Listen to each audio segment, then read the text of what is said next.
नमो नमः। सुस्वागतम। आज हम संस्कृत विषय की कक्षा 8 का पाठ 15 पर्यावरण पढ़ेंगे। पर्यावरण ऐसा शीर्षक है जिसके बारे में हम बचपन से सुनते समझते आए हैं, है ना। एनवायरनमेंट हम इंग्लिश में, हिंदी में, संस्कृत में सभी में और एसएसटी में सभी में ये चैप्टर हमें मिल जाता है। तो हम इसके बारे में बहुत कुछ तो जानते भी हैं पर्यावरण के बारे में। इस चैप्टर को पढ़ते हैं हम।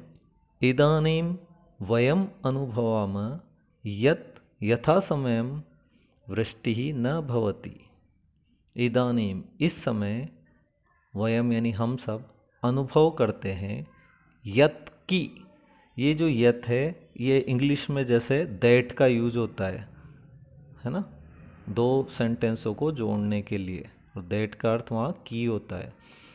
इस समय हम अनुभव करते हैं कि यथा समय मतलब समय के अनुसार, वृष्टि यानी बारिश, वर्षा, न भवती नहीं होती है, आतपः प्रचंडतर और धूप प्रचंड होती जा रही, प्रचंडतर प्रचंड, भव यानी हो जाती है, शीत शीत प्रकोपः प्रतिवर्षम वर्धते और ठंड का प्रकोप भी प्रतिवर्ष बढ़ता जाता है।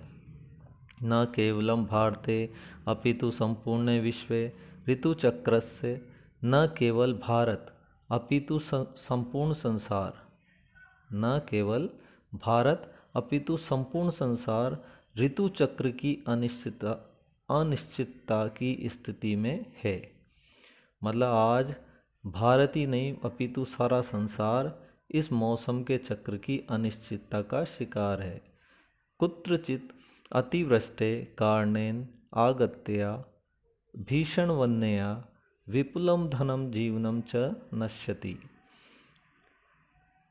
अत्यधिक बारिश के कारण से आगत्या गतया यानी आई हुई भीषण बाढ़ ने विपुल और अत्यधिक धन और जीवन का नाश करती है। तेज बारिश से भी जो बाढ़ आ जाती है वो भी हमारे जन धन का नुकसान करती है, उसको नष्ट करती है। कुत्रचित अनावृष्टया अनाहार दशा आगच्छति, और कहीं अनावृष्टया यानी अकाल की स्थिति, बिना बारिश की स्थिति में अकाल आ जाता है, अकाल पड़ जाता है। जहाँ बारिश कम होती है वहाँ अकाल की स्थिति आ जाती है। अन्यत्र प्रचंड हिमपातः जनजीवनम त्रास्यति, और दूसरी जगह, अन्य जगह प्रचंड हिमपात से, बहुत अधिक हिमपात से, बर्फ गिरने से जनजीवन, बर्फपात जनजीवन को डराता है। त्रास्यति यानी डराता है। प्रकृते एतादृशेन परिवर्तनेन सर्वे प्राणिनः पीड़िताः सन्ति, वैज्ञानिकाश्च चिंतिता। प्रकृति के इस प्रकार के परिवर्तन से सभी प्राणी पीड़ित होते हैं और वैज्ञानिक चिंतित हो रहे हैं। ये पहला पैराग्राफ कंप्लीट। एतस्या दुर्दशायाः कारणम किम, इसकी दुर्दशा का कारण क्या है। ये सब दिक्कत हो रही है, यानी कहीं पर बारिश हो रही है, कहीं तेज़ धूप निकल रही है, कहीं सर्दी का प्रकोप है, कहीं बाढ़ आ रही है, कहीं अकाल पड़ रहा है और कहीं हिमपात हो रहा है। प्रकृति की इन सब दुर्दशाओं का क्या कारण है। तो प्रकृति है पर्यावरणस्य वा असंतुलिता भवति, अथवा प्रकृति पर्यावरण का असंतुलित स्थिति अत्र कारणम, इसका कारण है। इसका एक ये भी कारण हो सकता है, या तो प्रकृति पर्यावरण की असंतुलनता की स्थिति। इति वैज्ञानिका वदन्ति, ऐसा वैज्ञानिक कहते हैं। ऐसा च स्थिति विविधानां प्रदूषणानां कारणेन आगता अस्ति, यह स्थिति अनेक प्रदूषण के कारण से आई है। पर्यावरण प्रदूषणस्य मुख्यतः चत्वारि क्षेत्राणि सन्ति। पर्यावरण में प्रदूषण का मुख्य 4 क्षेत्र हैं। मतलब हम अभी तक पर्यावरण के बारे में जानकारी ली, अब इसमें पर्यावरण प्रदूषण के बारे में हम जानकारी लेते हैं। पर्यावरण प्रदूषण के मुख्य रूप से 4 क्षेत्र हैं जहाँ जहाँ पर्यावरण प्रदूषण जिनसे होता है। पहला भूमि, दूसरा वायु, तीसरा जलम और चौथा ध्वनि और ध्वनि ही। ठीक है, ये चारों कारण हैं।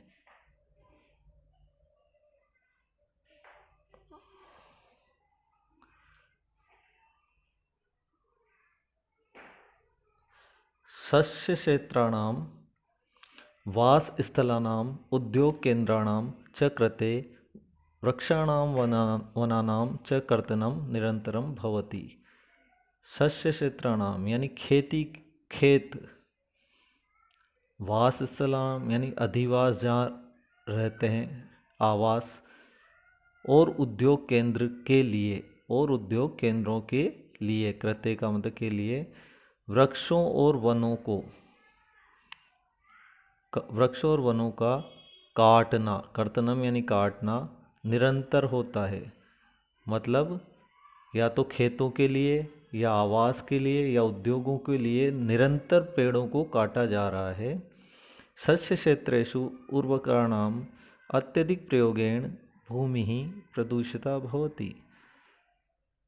खेतों में उर्वरक के लिए का अधिक प्रयोग से, उर्वरक यानी खाद का अधिक प्रयोग से भूमि प्रदूषित होती है। भूमि क्या हो जाती है? उससे प्रदूषित हो जाती है। आधुनिकानां परमाणुवस्त्र रासायनिकास्त्र आदीनां परीक्षणेनापि धरा प्रदूषिता भवति। आधुनिक परमाणु और रासायनिक अस्त्र आदि परीक्षण से भी भूमि प्रदूषित होती है। विशालानां उद्योगानां धूमेन वायु प्रदूषिता भवति। विशाल उद्योग के धुओं से वायु प्रदूषित होती है। मतलब पहले हमें बताया गया कि भूमि कैसे कैसे प्रदूषित होती है। पहला भूमि था, दूसरा वायु है। वायु किससे प्रदूषित होती है? धुएं से। वायुमंडले प्रक्षेपात्रादीनां विस्फोटकानां च प्रक्षेपणैरपि वायोः प्रदूषणं भवति। वायुमंडल में प्रक्षेपात्र आदि विस्फोटकों और प्रक्षेपण से वायु प्रदूषित होती है। नगराणां मलिन पदार्थानां नदीषु निष्कासनेन उद्योगेभ्यः विषाक्तानां अपशिष्टानां क्षेपणेन च जले प्रदूषणं वर्धते। अब जल प्रदूषण कैसे होता है? नगरों का मलिन पदार्थानां गंदगी वाला जो पदार्थ है वो नदियों में निष्कासन यानी मिलाने से, निकालने से, उद्योगों का विषाक्त यानी जहरीला, अपशिष्टानाम यानी कचरा, बचा हुआ कचरा, क्षेपणेन च जले जल में फेंकने से जल प्रदूषण बढ़ जाता है। उद्योगे कार्यरतानां यंत्राणां द्रुतगामिनां यानानां च उच्च ध्वनिना आकाश प्रदूषिता भवति। अब है नॉइस पोल्यूशन यानी ध्वनि प्रदूषण किससे होता है? उद्योग धंधों में कार्यरत यंत्र और तेज गति से चलने वाले हवाई जहाज की उच्च ध्वनि से, तेज ध्वनि से आकाश प्रदूषित होता है। जनजीवने शांतिश्च च नश्यति, और जनजीवन की शांति का नष्ट होती है। अगला पैराग्राफ है, एतासां समस्यानां समाधानाय पर्यावरणं सुरक्षितव्यम् अस्ति। इन समस्याओं के समाधान के लिए पर्यावरण को सुरक्षित रखना चाहिए। मतलब इन समस्याओं का समाधान के लिए ही पर्यावरण सुरक्षित होना चाहिए। तदर्थम अस्माभिः रासायनिकानां उर्वरकाणां च प्रयोग न्यून कर्तव्य। उसके लिए अस्माभि यानी हमें रासायनिक उर्वरकों का प्रयोग कम कर देना चाहिए। उस काम के लिए हमें क्या करना चाहिए? रासायनिक उर्वरकों का यानी खाद का काम का प्रयोग कम कर देना चाहिए। अब यहाँ पे इसके समाधान बताए जा रहे हैं। समाधान क्या है? जैसे पहले वही भूमि प्रदूषण, फिर था वायु प्रदूषण, फिर जल प्रदूषण, फिर ध्वनि प्रदूषण, चारों बताए थे। अब उनके चारों के उसी सीरियल में समाधान बता रहे हैं। भूमि प्रदूषण कम कब होगा? जब हमें रासायनिक खादों का प्रयोग कम कर देना चाहिए। अगला वायु प्रदूषण के लिए उद्योगेषु धूम नलिका उच्चतरा भवेयु। उद्योगों में जो चिमनियाँ हैं, धूम नलिका यानी चिमनियाँ, वो उच्चतरा बहुत अधिक ऊपर होनी चाहिए। ये वायु प्रदूषण हो गया। अब जल प्रदूषण, उद्योग आदि यानानाम च, उद्योग और यान है ना, में धूम परिष्कृत स्यात्, उनमें धुआं जो है वो परिष्कृत होना चाहिए। धुएं को मतलब शुद्ध करना चाहिए, उसको वापस सही करना चाहिए। ये वायु प्रदूषण सही होता है इससे। मलिनानाम विषाक्तानाम च पदार्थानाम निष्कासनम नदीषु न करणीय। और गंदे और जहरीले पदार्थों का निष्कासन नदी में नहीं करना चाहिए, इससे जल प्रदूषण सही होता है। सर्वोपरि वनम वृक्षास्य संरक्षणीय। सर्वोपरि मतलब वन और वृक्ष का संरक्षण सर्वोपरि है। न केवलम एतत् अपितु वृक्षारोपणम अपि करणीय। अब इन सब का जो सबसे एक अच्छा उपाय है वो है वृक्षारोपण और वृक्ष संरक्षण। ये सबके लिए है जरूरी। न केवल यह बल्कि वृक्षारोपण भी करना चाहिए। मतलब हमें पेड़ नहीं काटने चाहिए, पेड़ों को बचाना चाहिए, उसके साथ वृक्षारोपण भी करना चाहिए। स्वयं मलिनतायाः वृद्धि न कर्तव्या तथा च तस्याः परिष्कारे सहयोग करणीयः। स्वयं खुद मलिनताया मतलब खुद गंदगी में वृद्धि न करनी चाहिए, हमें गंदगी में वृद्धि नहीं करनी चाहिए, तथा उसके परिष्कार के लिए, उसकी शुद्धता के लिए सहयोग भी करना चाहिए। मतलब खुद तो हमें गंदगी करनी नहीं चाहिए और उसके शुद्धि के लिए भी हमें सहायता करनी चाहिए। एतै उपाय भूम्यादि पर्यावरणम सुरक्षितम भविष्यति। इन उपायों के द्वारा ही भूमि आदि का पर्यावरण सुरक्षित होगा। तेन सर्वेषां जीवनम सुरक्षितम, उससे सभी का जीवन सुरक्षित, सुखमय और शांत हो जाएगा। तदर्थमेव प्राचीना ऋषयः उक्तवन्तः। तदर्थमेव मतलब उसी लिए प्राचीन ऋषियों ने बोला है। क्या बोला है? ओम ध्यो शांतिरंतरिक्षं शांतिः, पृथ्वी शांतिरापः शांतिरोषधयः शांतिर्वनस्पतयः शांतिर्विश्वदेवा शांतिर्ब्रह्म शांति सर्वं शांति शांतिरेव शांति सामे शांतिरेधि। ओम शांति शांति शांति। इस तरह से ये मंत्र बोला ऋषि मुनियों के द्वारा बोला गया है। इसके बाद आपको क्या आता है? शब्दार्थ। मैं हमेशा से आपको बोलता हूँ, सबसे पहले आपको क्या करना है? सबसे पहले आपको संस्कृत की बुक खोलनी है। सबसे पहले 2 बार इसको ध्यान से सुनना है। सुनने के बाद संस्कृत की बुक खोलनी है, उसमें से इसको 2 बार शुद्ध उच्चारण के साथ संस्कृत की लाइनें ये पढ़नी है। पढ़ने के बाद हमें ये शब्दार्थ ध्यान से समझ के याद करने। फिर वापस संस्कृत की बुक से एक एक लाइन को पढ़ना है और उसका अनुवाद करने की कोशिश करनी है। जब वो अनुवाद हो जाएगा तब फिर हमें अगला काम आएगा प्रश्न उत्तर। प्रश्न उत्तर प्रश्न उत्तर के लिए क्या करना है, पहले हमें अपनी संस्कृत की बुक में ही पेंसिल से इसको भरने की कोशिश करनी है, फिर हमें इसकी आंसर की से उसको चेक करना है।